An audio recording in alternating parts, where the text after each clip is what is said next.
Hola, bienvenidos. Esto es De Camino, programa 449. Nuestra vertiente 4 es la de Teología Básica y Catecismo, y estamos empezando a avanzar en esas aguas tan profundas pero tan bellas del misterio de la Santísima Trinidad. En particular, estamos viendo cuál es la base bíblica de todo esto, por qué resultamos nosotros, cristianos, católicos, hablando de Padre, Hijo, Espíritu Santo, esto de dónde lo sacamos.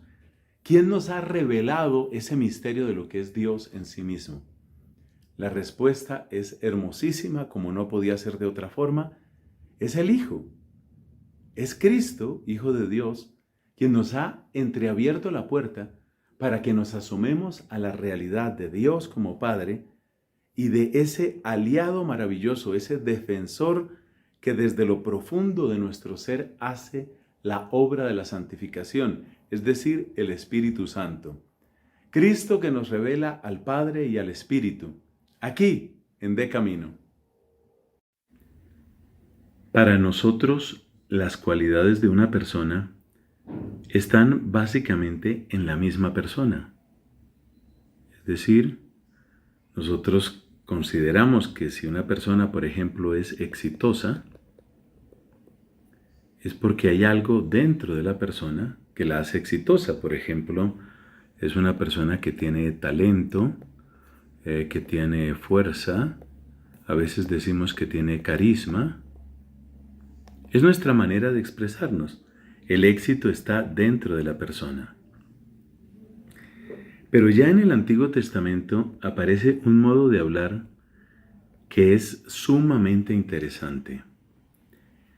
Consideremos el caso de los reyes. El rey, que tiene su corona, es rey externamente, o se nota que es el rey por esa corona o por el palacio donde vive. Pero hay una palabra nueva que aparece ya desde el Antiguo Testamento y es la palabra unción. Esta unción es la que hace que este rey sea un ungido. La palabra ungido, como lo hemos comentado en otras ocasiones, es la palabra que da origen en hebreo a Mesías y es la palabra que da origen en griego a Cristo. Un Cristo, un Mesías, es un ungido. La unción es algo que la persona recibe, no es algo que está, llamémoslo así, construido desde la persona. Es algo que la persona recibe. Entonces aquí podríamos decir que la idea fundamental es que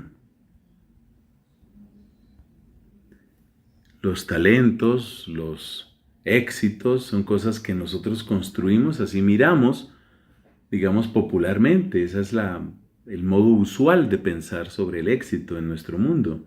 Pero en la Biblia las cosas se ven distintas. No es algo exactamente construido, es algo recibido. Es decir, el Mesías es aquella persona que ha recibido algo, una fuerza, una luz, una inteligencia, una sabiduría. De esto se nos habla ya, por ejemplo, en el libro de los Jueces. Un hombre como Sansón tenía su fuerza no porque hiciera mucho gimnasio. Lo de Sansón no era algo construido, lo de Sansón era algo recibido. Eso es lo que significa una unción. Y como hemos dicho, la palabra unción, en hebreo se dice Mesías, en griego se dice Cristo. Con esta aclaración, yo creo que podemos acercarnos con ojos nuevos a nuestro Señor Jesucristo. La idea fundamental es que Cristo En realidad significa este nombre, significa que Jesús de Nazaret, Jesús de Nazaret es el Cristo. Nosotros decimos Jesucristo, pero lo que estamos diciendo es que Jesús de Nazaret es el Cristo. Es decir, que en Él está la unción. Ahora, aquí debemos hacernos una pregunta. O mejor dicho, dos preguntas. ¿Qué unción recibió Él? ¿Y quién lo ungió? Entonces tenemos, por una parte, a Jesús, y tenemos la pregunta por la unción, y tenemos la pregunta por quién lo ungió. Así nos damos cuenta que en Jesucristo hay tres preguntas. ¿Quién es Él? ¿Qué lo ungió? ¿Y quién lo ungió? Esas tres preguntas son las que nos llevan a la Trinidad. Efectivamente, nosotros nos damos cuenta que cuando preguntamos ¿quién es Él? La respuesta es, finalmente, que Él es el Hijo. Cuando preguntamos ¿qué unción recibió? La respuesta es el Espíritu. Y cuando nosotros preguntamos ¿quién lo ungió? La respuesta es el Padre. Entonces ahí nos damos cuenta que Cristo se convierte como en la puerta de entrada para el misterio trinitario. El modo de obrar de Cristo no es simplemente el fruto de su talento, de su entrenamiento, de su educación, de su inteligencia. El modo de obrar de Cristo se debe a una unción, que es la unción del Espíritu. Y esta unción del Espíritu se la ha otorgado el Padre. Ahí aparece propiamente la imagen, podríamos decir, el reflejo en la tierra de quién es Dios en el cielo. Cristo nos revela la Trinidad. La Trinidad no es algo que nosotros nos pusimos a inventar, algo que salió simplemente de la especulación de un filósofo. La Trinidad proviene de mirar a Cristo y darnos cuenta que está el Hijo, que está el Espíritu y que está el Padre. Por eso nosotros hablamos de Trinidad. Pero hay algo más que es sumamente bello. Cristo tiene sus discípulos.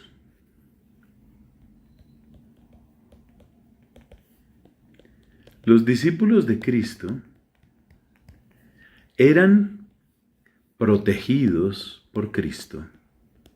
Él lo dice en el capítulo 17 de San Juan.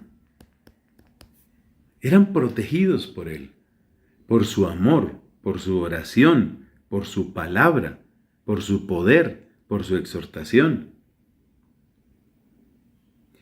Por eso se puede decir que Cristo es defensor. La palabra defensor en griego se dice parakletos, que viene a ser lo mismo en latín que advocatus, de donde viene la palabra abogado. Entonces Cristo es defensor. Pero Cristo termina su misión en esta tierra y entonces dice algo maravilloso a sus discípulos. Voy a enviarles otro defensor. Ese otro defensor que va a estar con los discípulos no es otro sino el Espíritu Santo. De tal modo que el Espíritu Santo es el que completa la obra. Él completa la obra del Evangelio en nosotros. Podríamos decir que Cristo es Dios con nosotros, así lo llama la Biblia. El Espíritu Santo es la obra de Dios en nosotros. Seguramente estamos acostumbrados a oír hablar del Espíritu Santo como el Paráclito. Esta palabra proviene del término griego que hemos mencionado antes, es decir, el Paracletos. Pues el Paráclito es el defensor que nos ha dado Cristo.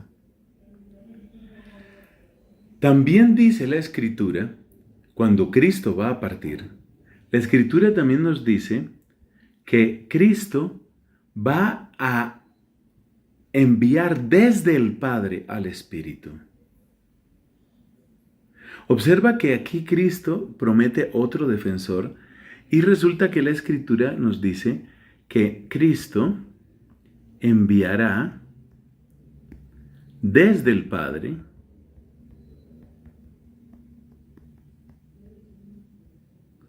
al Paráclito. Por eso, de acuerdo con la revelación de la Trinidad en nuestra tierra, hay como dos modos de hablar. Se puede decir, y pues de hecho eso es lo que se afirma en las iglesias orientales, se puede decir que el Espíritu Santo proviene del Padre. Proviene del Padre por el Hijo. O se puede decir que el Espíritu Santo proviene del Padre y el Hijo. Esta es la expresión que solemos utilizar en Occidente y esta es la expresión que se suele utilizar en Oriente. Pero no hay contradicción. Cuando se dice del Padre por el Hijo, debemos recordar que el Hijo es eterno como el Padre. Y en ese sentido, si el Hijo es eterno como el Padre, que el Espíritu provenga del Padre por el Hijo, en realidad es lo mismo que decir que procede del Padre y del Hijo, porque sin el Hijo no vendría esa unción del Espíritu. De esta manera, el misterio de Cristo nos permite asomarnos al misterio de lo que es Dios en sí mismo, el misterio de la Trinidad. A mí me queda un profundo deseo, el profundo deseo de que estas diferencias entre la manera de ver las cosas, nuestros hermanos cristianos ortodoxos, y nosotros, cristianos en plena comunión con Roma, esa diferencia sobre el Espíritu que procede del Padre, el Espíritu que procede del Padre y del Hijo, pues que esas diferencias no lleven a profundizar divisiones, sino más bien a enriquecernos con dos miradas que no son opuestas, ya lo hemos dicho, sobre el misterio del origen del Espíritu Santo. Y en ese sentido, es importante la oración de todos los que somos creyentes y buscamos la unidad entre los cristianos. Siempre bienvenidos, esto es De Camino, bocados de conocimiento, para que tu fe no se muera de hambre.